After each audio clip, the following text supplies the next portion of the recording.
Well, the Prime Minister and Treasurer will discuss the bushfire crisis with big and small business heads in Canberra today. It's estimated the bushfire crisis will cost the Australian economy $5 billion and cut up to 0.5% of its economic growth. Joining me now live to discuss this is Peter Strong, the CEO of the Council of Small Business Australia. Peter, good morning. Thanks for your time. Thank you. Firstly, what do you hope to achieve from this meeting today?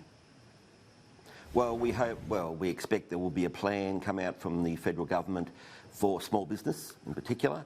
As a result of today's meeting, they were putting a plan together last week, and we agreed that we need to have a meeting of industry associations and people who come from different angles, different issues, and then we can put together a coherent plan. So they've already said they're going to do no interest loans. They're looking at getting money out to people immediately who've got cash flow problems. Cash flow repair is going to be a huge, probably the biggest issue for small businesses affected in these areas, and in areas that are nearby as well. They've also been affected. So we're looking for a coherent plan, which I'm positive that we will get out of it. I've been in contact with David Littleproud and his office, well, every day, including the weekend. You know, nobody's resting here over the last week or so, talking about what do we need to do and testing what we need to do. So the small business commissioners in Victoria and New South Wales and South Australia are very experienced with these things. The National Small Business and Family Enterprise Ombudsman, Kate Carnell, she's got a team of people receiving calls constantly from small business people affected by this. So we're all dealing with this as you do, and the government's saying, right, what do we do next? What do we do for people next?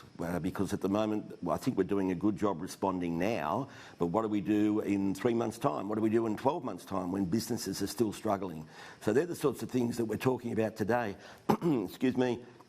If I can give you an example of the differences as well, we'll have Sandy Chong from the Australian Hairdressing Council there. We'll have Josh de Bruin from the Master Grocers Association there. Now, their members have been affected. There's different issues here. A hairdresser doesn't have a fridge, so they haven't lost any goods in that sort of situation, but they're a central point for health in any community. Women go there as a refuge when there's to talk to people about domestic violence.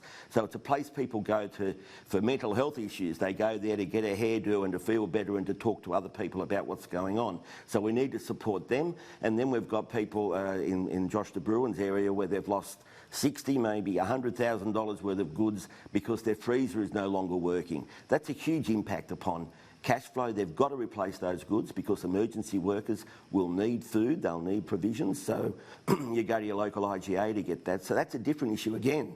So they're the sorts of things that we're talking about, and the government is very keen to talk to people and say, what do we do here? You raise a good point. It's obviously impacted various parts of business, but tell us about the sort of impact that this bushfire crisis has had on the sector as a whole.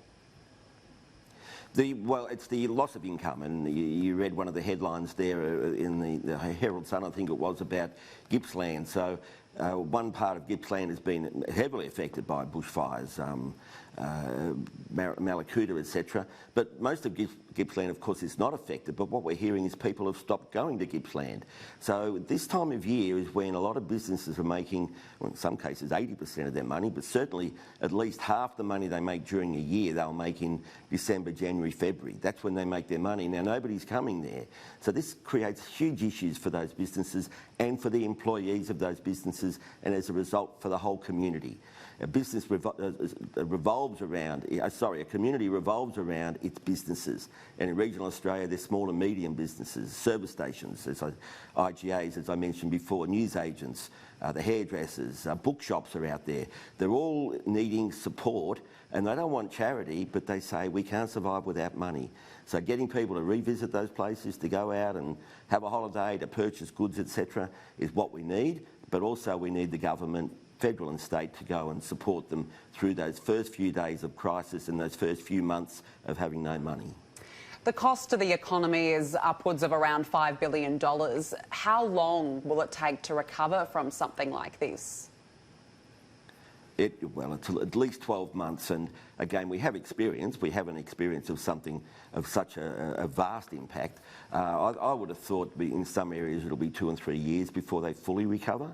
And that's our job, is to make sure it's a lot quicker than that people are going back to those regions and those areas a lot quicker, and that businesses can survive so that when people do return, they've got businesses to go to. They can purchase food, they can purchase mementos, they can hire a boat, they can go fishing and do what you want to do. There'll be a lot of replanting of trees, and people will come and want to participate in that. So let's facilitate that sort of activity and make sure the businesses are ready for them, to work with them. One of the big issues and one of the big needs is, of course, the business advisors. And there's, all those areas, there's bookkeepers and there's accountants. And they know their customers very well, and they know who's been impacted.